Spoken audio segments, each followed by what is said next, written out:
Good morning, everyone. We'll start in a few seconds after everyone has a chance to enter the space.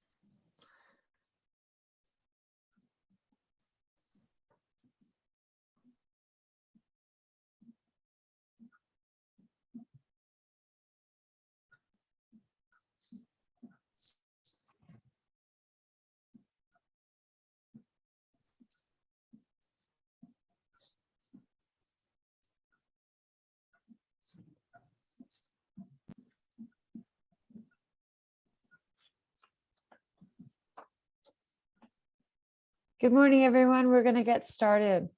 My name is Pamela Robinson. I'm the interim academic director at City Building Ryerson. I'm also the director of the School of Urban and Regional Planning. We're delighted that you've joined us today for this session on smart mobility, and I'm going to be the moderator of the session. Before we begin with the panel, we have a few things that we'd like to focus on. The first thing is that I would like to acknowledge that I'm coming to you today from the Dish with One Spoon territory. The Dish with One Spoon is a treaty between the Anishinaabe, Mississaugas, and Haudenosaunee that bound them together to share the territory and protect the land. Subsequent Indigenous nations and people, Europeans, and all newcomers have been invited into this treaty in a spirit of peace, friendship, and respect. As some of you may know, our university is currently undergoing a renaming process to reconcile our legacy with our namesake, Egerton Ryerson, with a more inclusive future. If you'd like to learn more about this process, please follow the link that we're going to provide in the chat to you to learn more about the action plan to implement the Standing Strong Task Force report. Our president just last week provided updates around timelines for implementation if you'd like to learn more. I'd also like to acknowledge that it's Black History Month. This month, the School of Urban and Regional Planning, in collaboration with the Black Planning Project, conducted a collaborative process in which there were a series of placemaking focused documentaries made by students with Black planners to share the history of Black placemaking in Canada. Claire's going to provide a link in the chat as well. And so if you're interested in learning more about the impactful leadership of Black community members in shaping communities in Vancouver and Halifax and in Toronto, the work of our students is a good place to start. Okay, so this is the second of three innovation series with Mississauga. Mississauga is so innovative, we couldn't just do one, we have to do three. This is the second event, and this one is going to focus on smart mobility. We used to be able to have coffee and pastry and all kinds of yummy things, so you're going to have to imagine those things and manifest deliciousness as you're sitting with us. We hope in the not so far distant future that we'll be able to reconvene these events in person. Our first event, as you'll see on the slide, was neighborhood planning for the 15-minute city. And our next event on February 16th focuses on smart cities and connecting urban innovation. These events are really important to us at City Building Ryerson in partnership with the City of Mississauga, because we've brought together leaders from the city and the private sector operating the area to make sure that we have a chance to focus on the leadership capabilities of both the City of Mississauga and communities of practice around transportation, livability, and responsible smart city planning. We'll also explore the insights and the research that underpins the municipality's ambitious goals and priorities. So if you missed our first one, you can go back and watch it on our website, and we'll hope you'll join us for the one that's on February the 16th. As you noted when you entered the room, the session is being recorded, and everyone's microphones are muted except for the people who are presenting. You'll be able to find this webcast on our website as well in the next few days. The presentations today will be a series of curated questions and answers with the panelists for about 35 minutes, and then there'll be a chance for you to ask questions. If you look at the bottom of your Zoom screen, you'll see a Q&A function. You can put your questions in there. You can also see other questions that people are proposing, which you can vote up, and we'll use those to inform the questions that I pose to the panelists towards the end of the session. And this event will end promptly at noon. Okay, enough with the housekeeping and on to the important matters. Let me introduce our panel. The first person I'm really pleased to introduce is Geoff Wright. Geoff is the Commissioner of Transportation and works for the City of Mississauga with responsibility for infrastructure and planning and engineering, traffic management and municipal parking, works operation and maintenance, bylaw enforcement, Myway Transit, and the Huron-Ontario Light Rail Project Office. It's a rather hefty title. Prior to his role as commissioner, he held various director positions in the city and in municipal operations, and he oversaw the development of the city's rapid transit network. Thank you, Geoff, for joining us. Our next panelist is Geoff Marinoff. Geoff is a licensed professional engineer in Ontario and the director of Mississauga Transit. Since 2007, he's overseen in this role all of the bus and transitway operations, transit fleet maintenance, transit infrastructure, service development, customer services, marketing, fare media and revenue, and transit business systems. Prior to joining My Way, he worked at the Toronto Transit Commission in both bus and subway operations. Next up is Kate Hatoum. Kate comes to us from DiamondCorp, and she's been working there since 2012. Kate is the VP of Development, and she's responsible for managing all aspects of the municipal approval process, including large-scale, multi-phased, mixed-use developments that have a significant city building attribute and contribution. She recently secured the approvals for Brightwater, which is a 72-acre, 4.5 million square foot master plan community on Lake Ontario and Port Credit, Mississauga. Kate is a registered professional planner and a full member of the Canadian Institute of Planners. And our final panelist today is our colleague, Dr. Bilal Farooq. He's an associate professor in the Department of Civil Engineering at Ryerson University. He holds the Canada Research Chair in Disruptive Transportation Technologies and Services and is the founding director of the Laboratory of Innovations in Transportation, or LiTrans Lab, at Ryerson. His research interests include disruptive transportation technologies and services, cyber physical transportation systems, behavioral modeling, and active mobility. So as you can see, we're quite lucky today with a panel that focuses on innovation and mobility that we've got these 5 great experts. We all know how important mobility is to our quality of life. It affects our health, it affects our sustainability, and it affects the economy as well as equity, diversity, and inclusion in our community. So when we think about what it means to be smart about mobility, there's lots of room to think about what we're doing now and how we might consider different ways of tackling future approaches to planning and designing and implementing mobility systems. So I'm going to start today with a question for Geoff, Geoff Wright, and I want you to set the stage for us. I'm wondering if you can tell us a bit about what the city's latest transportation master plan looks like, which you've just recently completed.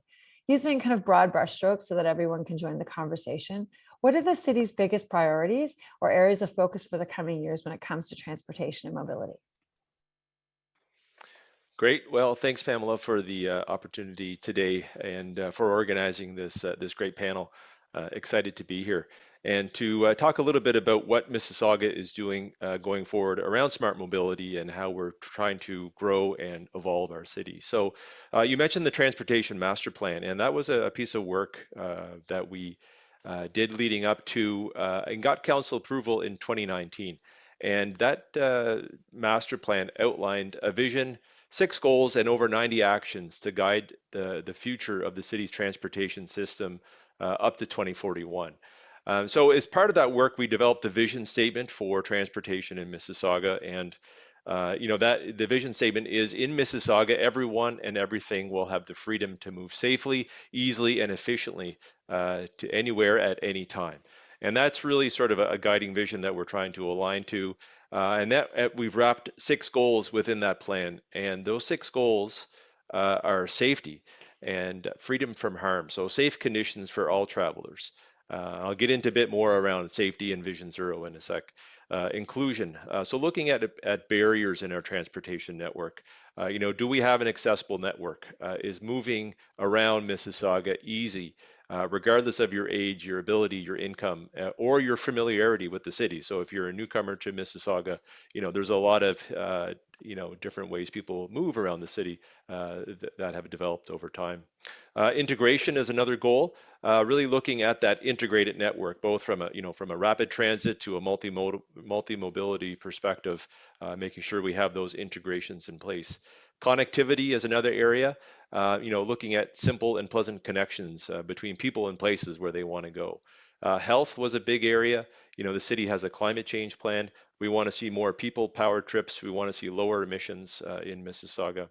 And finally, the last goal is resilience, and that's freedom to evolve and to adapt to the different changes in our transportation system. And I think, we've seen significant change, and Geoff will speak to that soon around some of the impacts we've seen as a result of the COVID-19 pandemic. That has really impacted transportation in Mississauga. So it'll be interesting to watch that space as it evolves.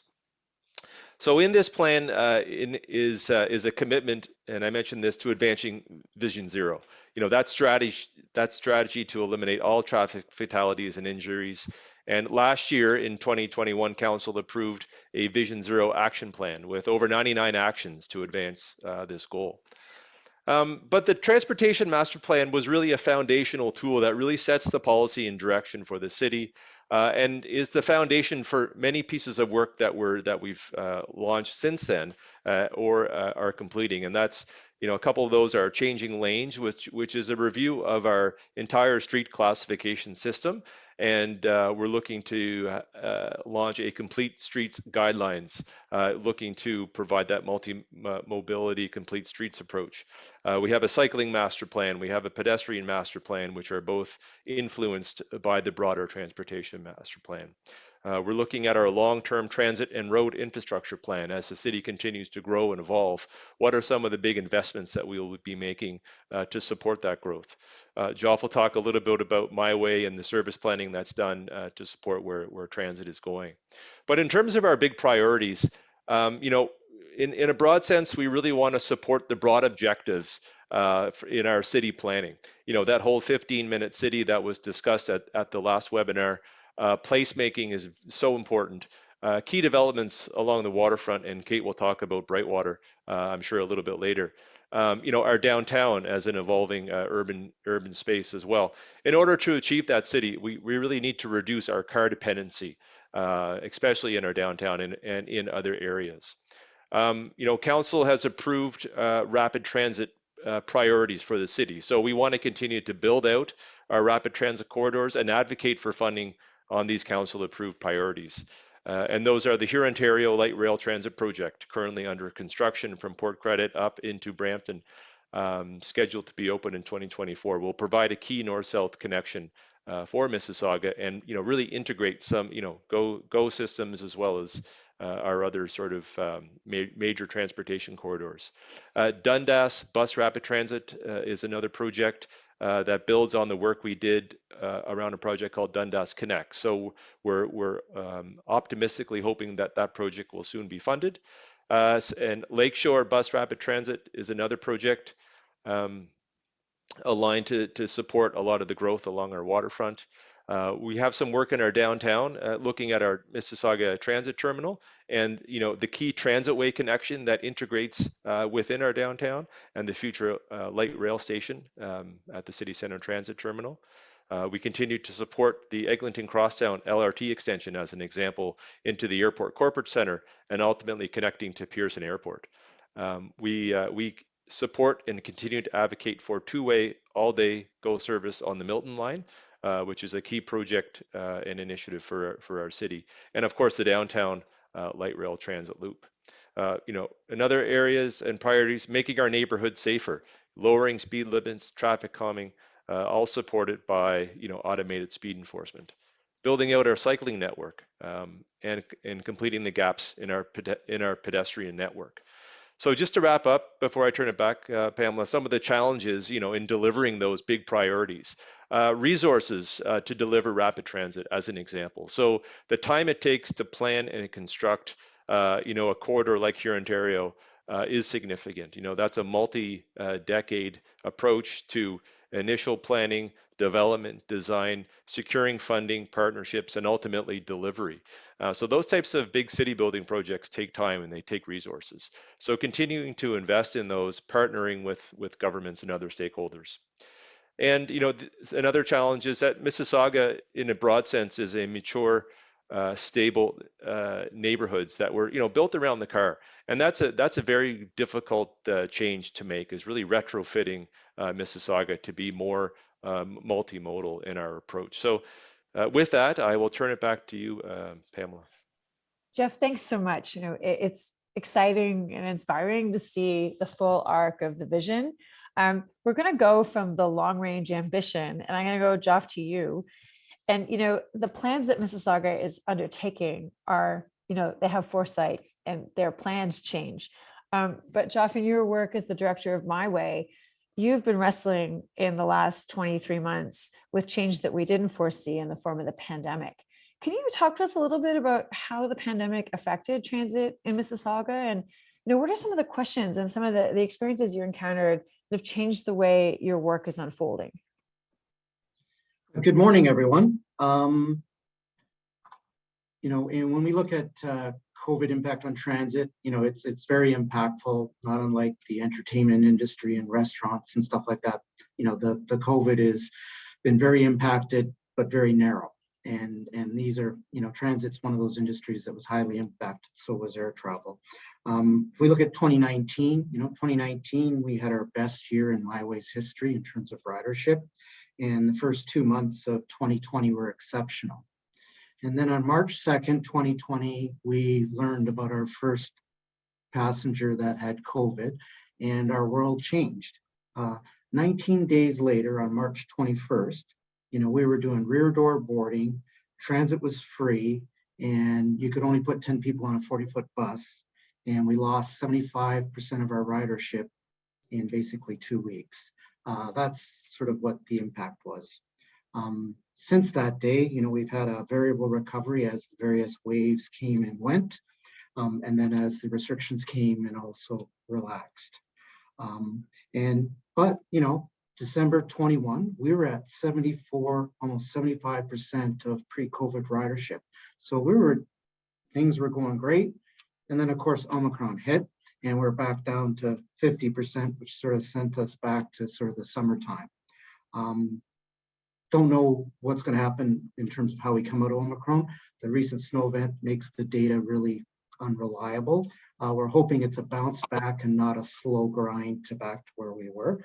But one of the things we did learn about, life with COVID and the recovery is our ridership profiles changed. So I've just shared a slide with you. Just going to put that on present so it's a little bigger. And so there's no numbers on the left, but it just basically looks at the service profile of a typical transit operation. You can think it like the tide. In other words, in the morning, the buses go out, tide goes out, then the tide comes back in midday where we pull service off because we don't have as much demand. Then we put more back out for the afternoon rush hour, and then it eases off at the end of the day. And you can see that the red line is pre-COVID, green line is post-COVID. You can see obviously there's a dramatic drop in ridership, but the thing that's of note is the ratio of peak to off-peak travel has reduced significantly by half. And so that's a much flatter service profile. So that means you don't need as many buses during rush hour. Basically, you put the buses out and you leave them out there. So that's a very efficient use of services, whether it be a bus, a train, or an LRT vehicle. You want that baseline service out there, and it's a good use of your assets, as opposed to, you look at that morning peak, it's very short, and those last 10 buses really only need to be there for an hour, but it takes you half an hour to put them out and half an hour to bring them back. And so not a very good use of expensive rolling stock. And so what we don't know as we come out of COVID is, yes, that green line's going to rise, but is that peak coming back? We are seeing that our industrial routes are actually doing better than they did pre-COVID. And is that workers from restaurant industry migrating to more stable employment in industrial areas? And are they going to go back, or are they just going to stay with that employment? And we really never got a chance to see what the long-term impact is of remote learning in the post-secondary sector. Is everybody coming back all the time or some of the time? And then we never really saw the work from home for knowledge workers end. And that's yet to occur. And so until those things happen, we're really not sure, is that flatter service profile here to stay? But it may very well, for a couple of reasons. One is, if you're a knowledge worker, do you really need to grind in at 7 o'clock in the morning? You're connected, you could do emails, and you only need to be at work for collaboration time. And so can you shift your travel? And that's what we're seeing. As you can see, the midday is getting busier. That's people trying to stay away from crowded buses. But will that happen or continue to happen as the knowledge workers come back to the office? The other thing is, what happens if people still do lots of work from home? Are they going to take Fridays off? Are they going to take Mondays work from home? And do I need to have a different service plan for Mondays and Fridays compared to the middle of the week? Because right now I have the same service Monday to Friday. And so these are the uncertainties that we really don't know about with the recovery from COVID. So Geoff, I'm going to ask you one more question before we move on. What's your sense of like, what role can technology play when we talk about smart technology? Embedded in there is this assumption that there are new technologies or new ways of working with data that can inform the work that we do to be smarter and more effective and more efficient in our delivery of transit and mobility services. What are your thoughts about, in the short term, about the prospects of technological change and its impact on your work? Well, one of the things we saw, like I told you, that those industrial routes got a lot busier, but the neighborhood routes haven't. And so, you know, to run fixed route transit for not a lot of people is a very expensive proposition. And so it speaks to, you know, do you need complementary alternate service models, you know, things like on-demand transit or perhaps some ride share. You know, there's some technology in terms of, you know, collecting up a ride that makes economic sense. In other words, it's a shared service as opposed to a taxi service where it's door to door. And, you know, can you collect people from their neighborhood, take them to a transfer point where you collect the demand and then they, you know, go off to their final destination on your regular service, not unlike a hub and spoke system in the airline industry. You know, it makes transfers, but, you know, it might be a more economic service delivery model given, you know, low and infrequent demand. Okay, Bilal, I'm going to take the technology question to you. You're a Canada Research Chair in Disruptive Technology. What's your read on the role of new technology in transit and transportation? And what are some innovations you've encountered that you think might be useful for Mississauga to think about? I think I'll build upon Geoff's point about the need for rethinking in terms of our public transit systems. We have been providing a fixed route public transit system everywhere.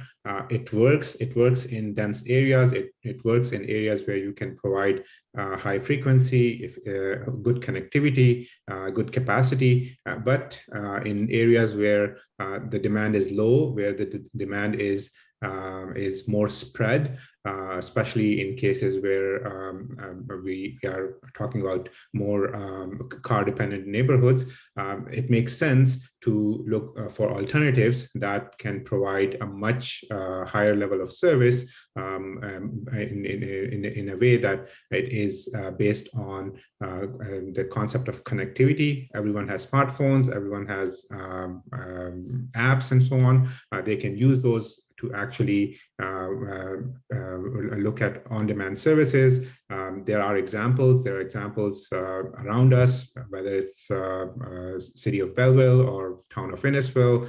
There are so many other examples as well, where we have seen that these sort of services, they have increased the ridership and maintained the ridership in a sustainable manner. So these options can be looked at in terms of providing public transit. At the same time, there are I'd like to build upon what Geoff said earlier on in terms of the climate change. There are technologies that are coming in related to, for instance, electrification of the vehicles, related to management of the vehicles in a way that we are emitting less greenhouse gas emissions, even if we are using gas-based vehicles. So focusing on technologies like eco-routing, focusing on technologies like eco-driving. We already have apps installed on our devices that we are using for reducing our insurance. In the same case, we can use these sort of apps for providing insights in terms of the better routing of the vehicles and also the driving style of the vehicle itself. At the same time, we need to make sure that we are accepting the fact that our cities primarily were built for car dependence, and we are slowly moving away from it. And instead of targeting the first vehicle of the household, we should target more realistically and target towards maybe the second vehicle, and try to provide options, multimodal options, that we don't need a second vehicle in the household. It can be at a neighborhood level, it can be through active mobility options, it could be through micro mobility options, but we need to connect our neighborhood such that we are able to do multiple activities without dependence on the car itself. We also need to have a more hierarchical approach in the sense of the design of our public transit system. If there are new neighborhoods like Brightwater and so on being developed, we need to make sure that they are connected to the main fixed route transit system. If there are GO stations nearby, if there are major bus lines, so we need to provide more flexible options, whether it's through biking, whether it's through electric scooter, or whether it's through on-demand mobility. But we need to have a more holistic approach in terms of the design of the mobility need of a neighborhood. So I think these are some of the concepts that could be useful here. Okay, Kate, now I'm going to go to you. So we've got a big plan. We know about the challenges, and Bilal's helped us frame what might happen. Folks like you in the private development industry, building new communities, you have to pull all these threads together and actually build a new community. Can you talk a little bit about the kind of work that you're doing on the Brightwater site and your work with Port Credit West Village Partners? I'm really interested in your insights about how to actually make all of this big thinking stick in a community that's about to start being built. Absolutely. Thanks, Pamela. So from the outset of the Brightwater project, we recognized that reducing car dependency was a priority for us, and that there were opportunities for our project to connect to a broad pedestrian, cycling, and mobility network. So through a collaborative process with the City of Mississauga and the community, we were successful in getting a master plan approved that prioritized mobility options. We really made a commitment to provide an active and transportation-friendly community. So, some examples of these moves include pedestrian and cycling connections, including multi-use trails and bike paths through the site, a shuttle to the GO station with shuttle stops throughout Brightwater, and possibly an autonomous shuttle in the future. A proposed bus bay and MyWay loop through the site, car share, bike parking and infrastructure. And, one move we implemented that I'm quite proud of, working alongside Geoff and his team and the city, is we actually reduced the right-of-way widths to implement more urban standards. So essentially our public roads, when they're built, they are going to look and feel more urban than suburban. And, I think this really made the point that we're not prioritizing the car in this development. In fact, we're prioritizing the sharing of the right-of-way. And lastly, and perhaps most importantly, is again, working with the City of Mississauga, we have been successful to reduce the parking ratio of our first block.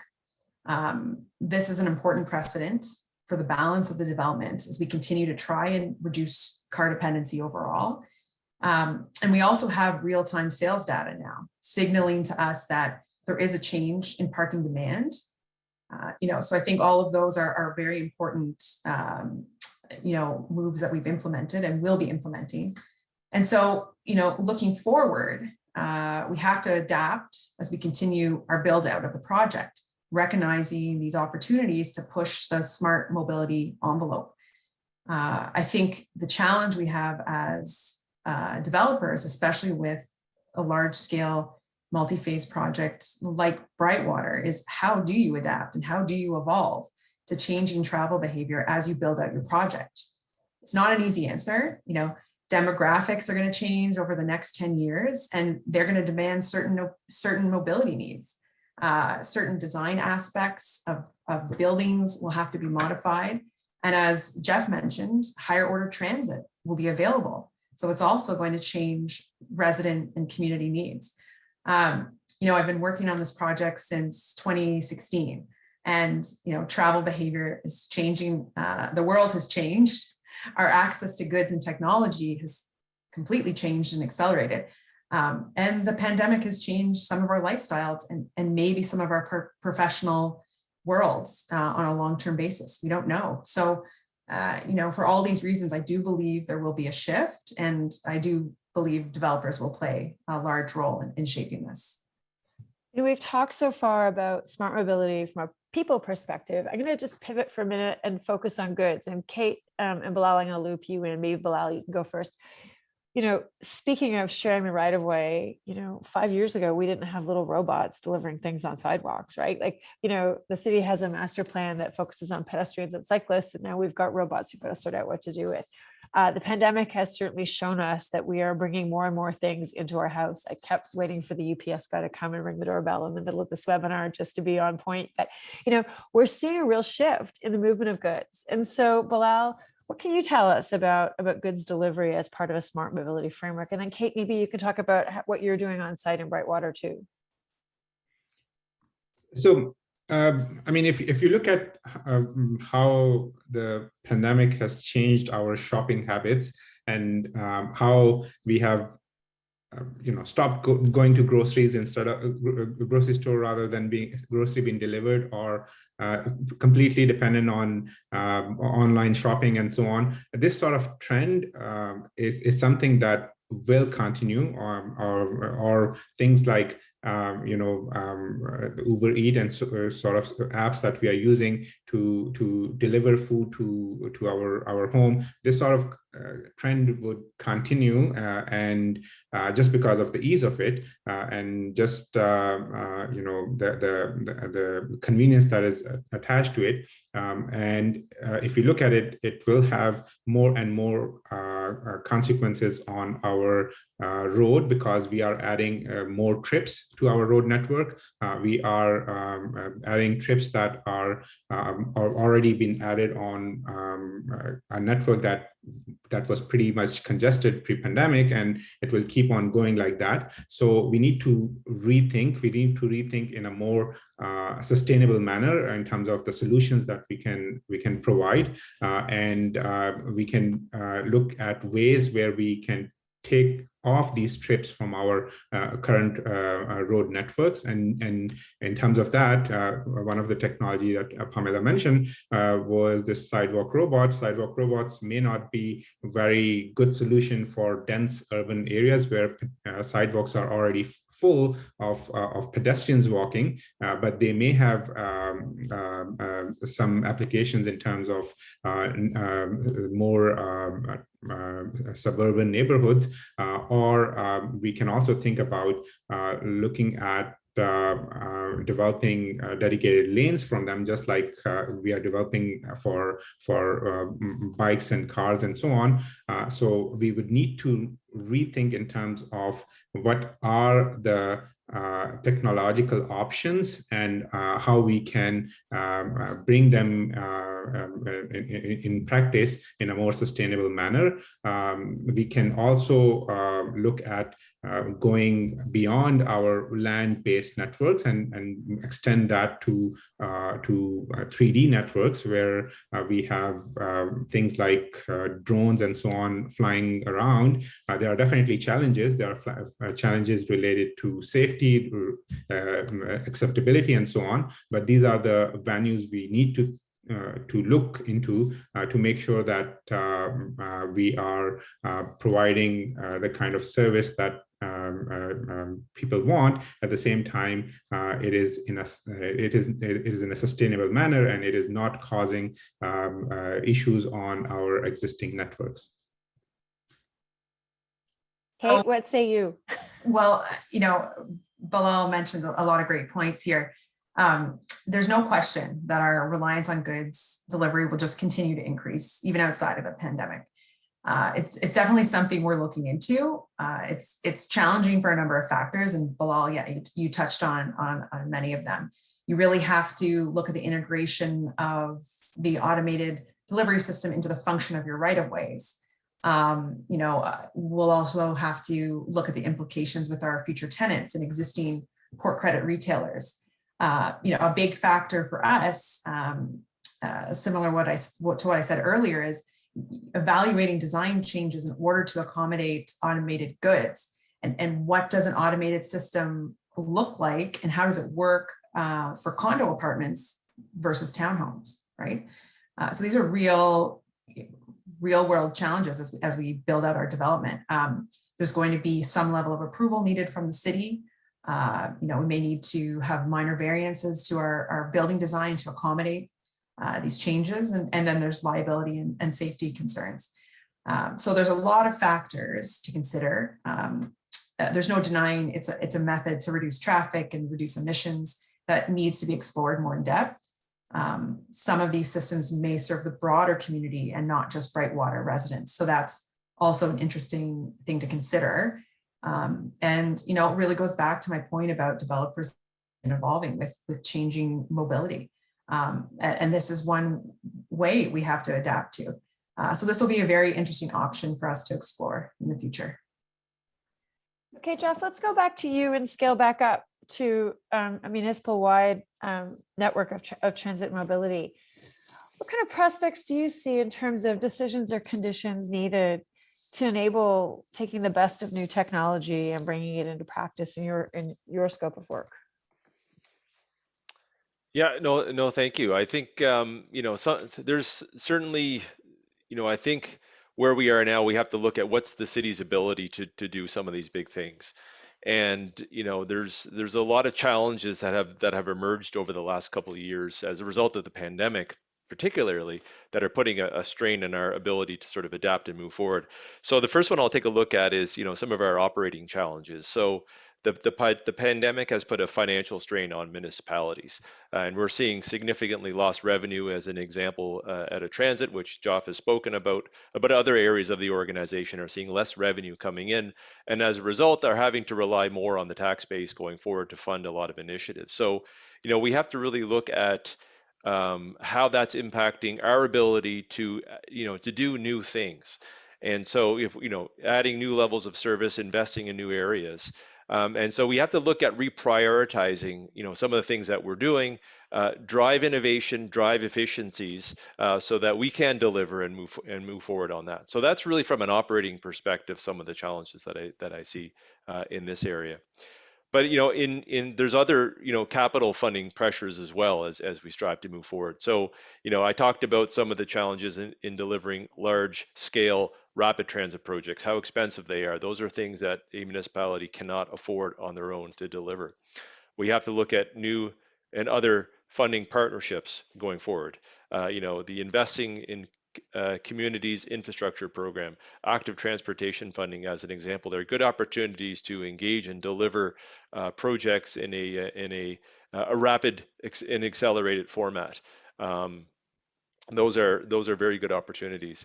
But in a broader capital perspective, we have to look and prioritize our municipally funded capital projects. So asset management is a big area for us. Mississauga is growing old. We have a lot of replacement infrastructure to invest in, whether that's our road network as an example is a significant asset that we have to invest a tremendous amount of capital dollars in. And so how do we prioritize investments in the road network as an example versus other investments in a smart mobility perspective? One of the areas that the city was fortunate to handle around this was the use of our stormwater charge as an example, a separate dedicated funding source for stormwater infrastructure to deal with the significant financial pressures that are created in the future as a result of having to replace all these underground pipes as an example. But there are other city pressures. Transportation is not the only priority in Mississauga that we're looking to move forward.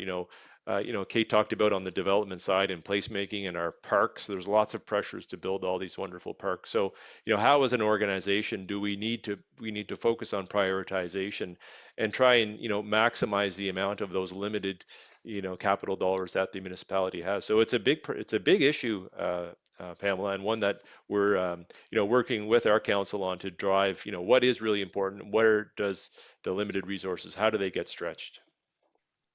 Okay, Geoff, I'm going to go to you last because I'm interested in how this lands in your work too. When we think about new technology adaptation and implementation, what are you seeing in your scope of work? So what I'm seeing is, almost every week or two, I get a call from somebody wanting to sell me a rideshare app that, essentially connects trips to people, which needs to be done. They frequently want to collect the revenues because that's how they monetize their app. But, the real thorny issue is the service delivery model. Who's delivering that service? And that's the hard bit. The app, relatively speaking, is the easy bit. And we need to remember that I don't have the luxury of cherry picking customers. In other words, I have to serve everyone. And that includes people on the wrong side of the digital divide. And that digital divide is somebody that doesn't have a fantastic relationship with the bank, so they don't have a credit or debit card, electronic money, or don't have internet or a smartphone to take advantage of these services. So, we need to serve all those people.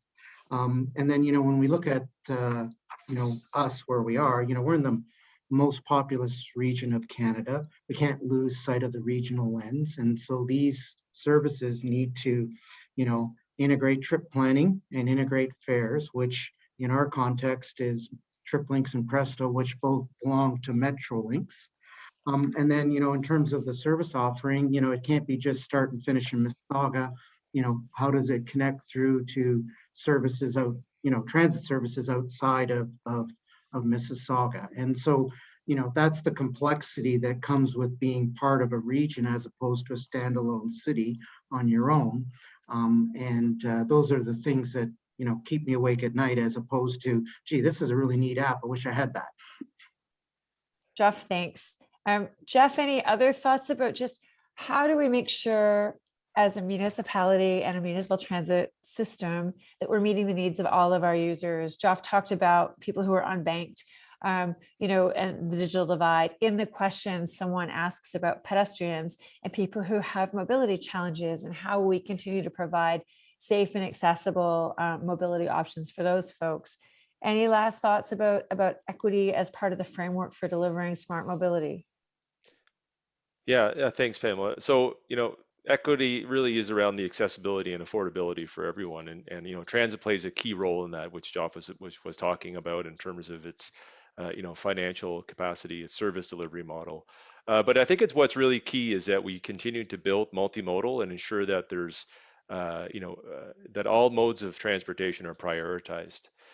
So in terms of equity and outreach, one of the areas that we want to make sure that is aligned is around our public consultation as well. So when we go out and talk about transit projects or a cycling project or a different type of mobility project in a municipality or a part of a municipality, we want to make sure that we're hearing from everyone and not just a certain subset of that residential group, which may have a bias towards what their experience is in that type of project.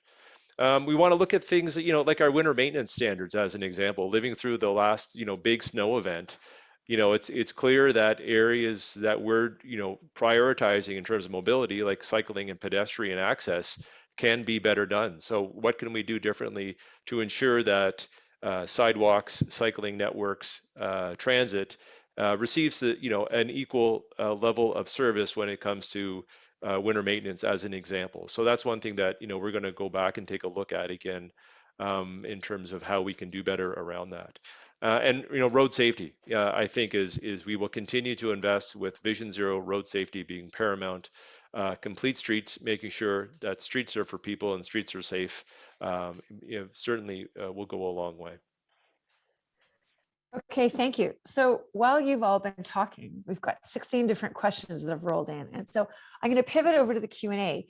folks who are listening who've joined us, if you've got other questions you want to ask, get them in there, but also take a look at the questions that are there, because we're going to work our way through in terms of the ones that have received the most votes up. So the first question, I think, Geoff, this one will go to you. Dorothy writes, interesting graph about reduced MyWay transit usage and the flattening of peak usage. Is there a corresponding data set available? Sorry, the things just moved while I was reading it. Uh-oh. Is there a corresponding data set about car use? I think is what it said. Thanks. Well, I think I'll start with that, Pamela, because I think what it's asking, and thanks for the question, Dorothy. What it's asking is, Geoff talked about the changing daily peak demand on the transit system, and there's a lot of data that we capture around transit ridership. And so the question is, do we have a similar set of data for car usage in Mississauga? And did we see, what type of impacts did we see during the pandemic? And the question is between March 2019 and December 2021 as an example. So I would say that we don't have the same level of detail in terms of car usage data in Mississauga. We certainly have tried to summarize the impact of the pandemic over its various states, and what we looked at was in terms of how big of a percentage change is our car traffic, vehicle traffic, as an example, compared to pre-pandemic levels. And so the tool that we would utilize for that would be like speed awareness devices that are in our communities. When you're driving down the street and you see a flashing sign that tells you your speed, that's also capturing data on this on speed data on vehicles and volume of vehicles. Sorry. So we've amalgamated that data to sort of spit out result that can kind of tell us, what was the impact in terms of vehicle usage during the pandemic. And certainly by no surprise, it did dip quite low at the beginning of the pandemic. People were staying home, stay-at-home orders have had a big impact. But at the offset from that, less people are taking transit and more people are using their vehicle to travel within Mississauga as people start to migrate back to transit. So the data is there, and it's interesting to see those different shifts. So hope that answers your question, Dorothy, and happy to follow up. Geoff, do you have anything you want to add, or is that good? All I can say is that we measure on-time performance, and during the lockdowns, my buses were running early. And today they're not running early so much, and I'm getting more late buses, which is just a proxy for the roads are more congested. Yeah. Okay, Kate and Bilal, I'm going to go to you next. We've got two questions that I'm going to combine into one that focus on how do we accommodate on public spaces like sidewalks and on dedicated roadways opportunities to keep moving things while also making sure those spaces are accessible and available to people with a wide range of mobility capacity. Kate, do you want to go first and talk about anything at Brightwater that you think is relevant? Maybe Bilal, you can follow up. Sure. So yeah, I think it's a great question. It's a challenge that we're going to have to work through, as we work through the thought of automated goods delivery. I think there's going to have to be a relook of the right of way and the sidewalks and the competing interests, and how we can make it safe and ensure that there's an efficient, safe movement on the sidewalk. Bilal, do you have anything to add on that? It is a great question, and it will continue to be a challenge. Well, I think there's the guiding principle around all this should be the equity and inclusion, making sure that every segment of the population is served equally, and they don't have barriers. I think I'm forgetting who said, but someone pointed this out as well in the Q&A. At the same time, we need to make sure that we are using our infrastructure efficiently, and there is enough flexibility in the infrastructure to accommodate the demand based on the type of demand. So in morning rush hour, we are able to run one way, and in afternoon in another way, and in off peaks, we are able to provide different modes, a different level of service. So it's a balance between the needs of different segment of population, and how we can manage our infrastructure more efficiently by making it more dynamic in terms of usage. Okay, great. I'm going to take us in a very different direction.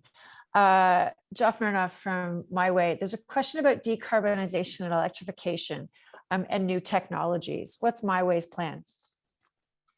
So in the short term, we're moving to hybrid electric buses, second generation. They are actually delivering fuel savings, so that helps us with our 2030 goals.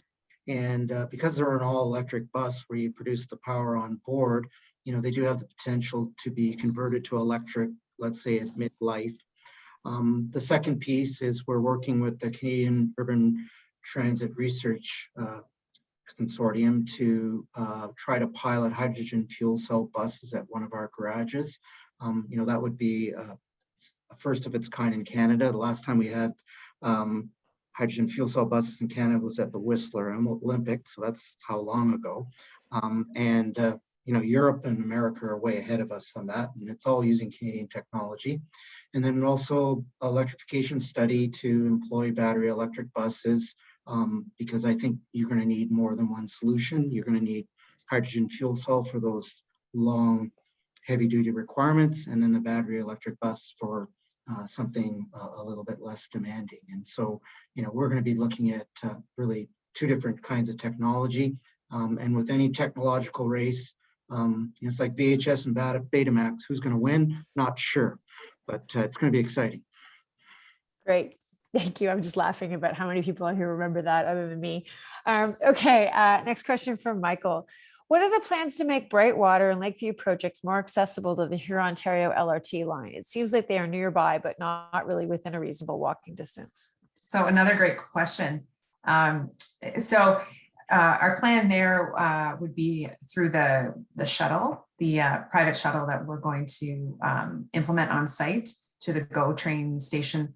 And I believe, Geoff, correct me if I'm wrong, the station loops through the GO train station. So it would be a good point of pick up and drop off. Yeah, so I can add to that, Pamela, to Kate's comment. So Huron-Ontario LRT does sort of, the south terminus is at the Port Credit GO station, and that's about a 230-meter distance from Lakeshore.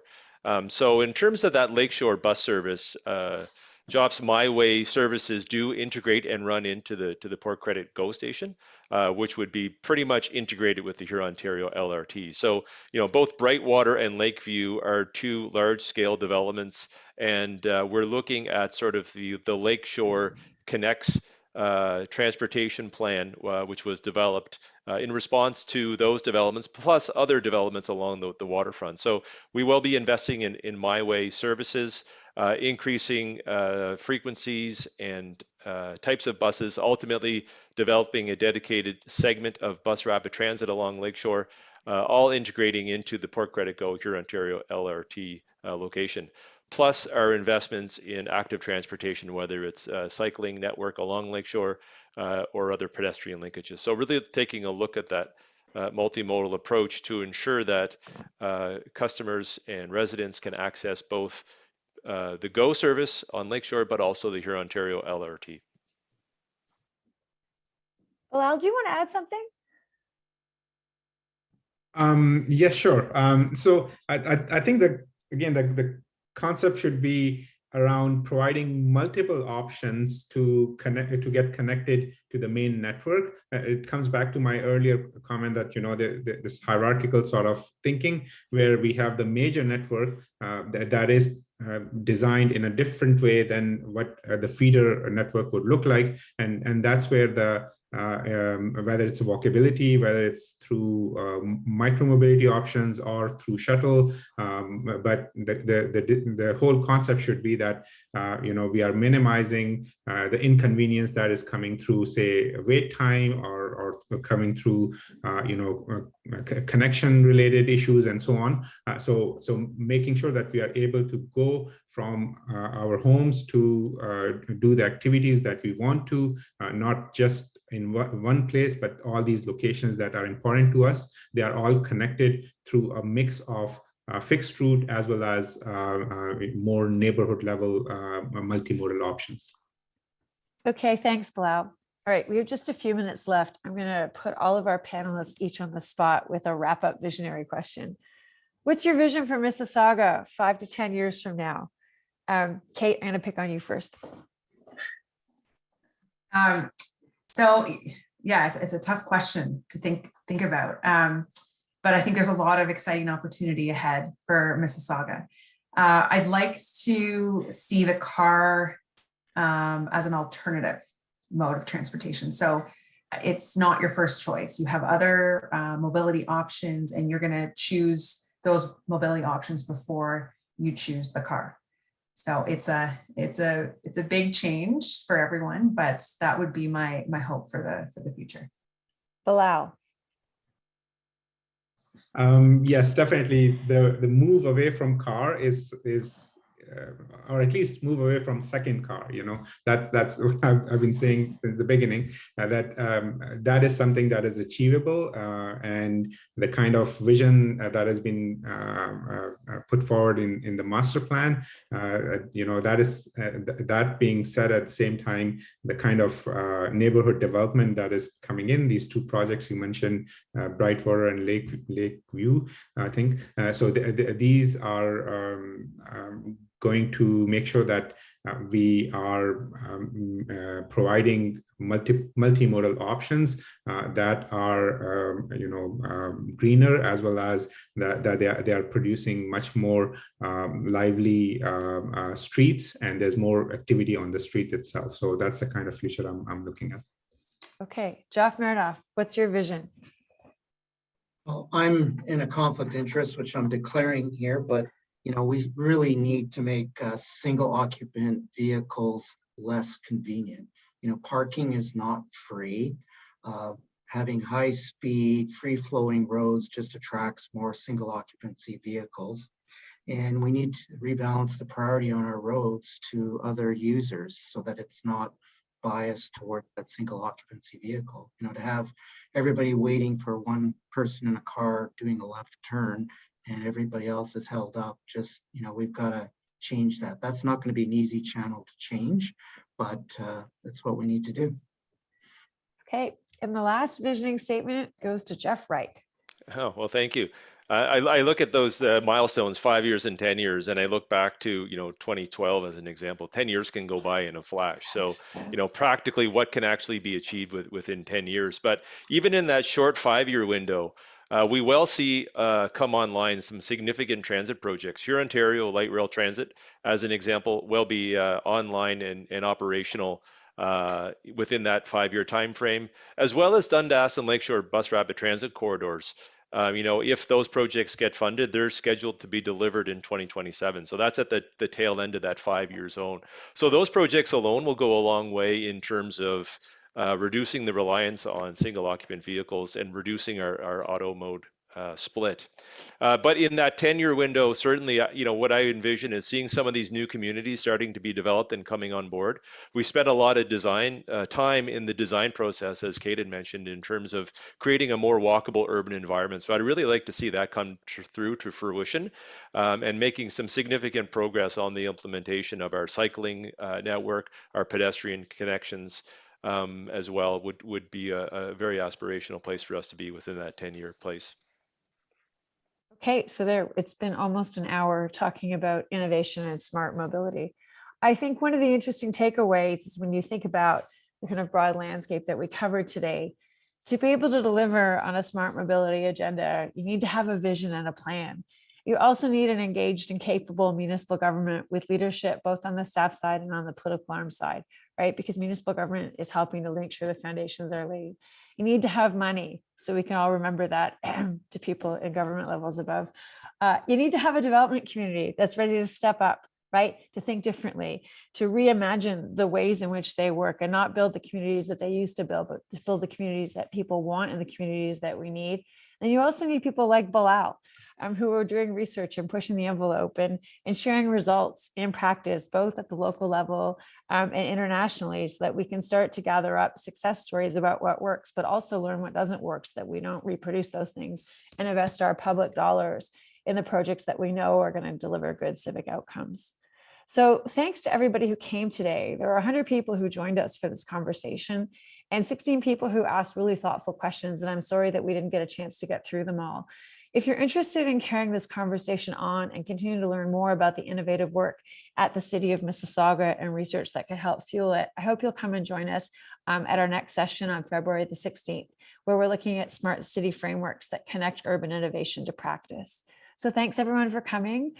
Stay safe, stay well, and we hope you'll join us again at our next session. Thanks to everyone who joined us on the panel, and thanks to City Building Ryerson, to the folks behind the scenes that made this all work. Take care. Bye, everybody.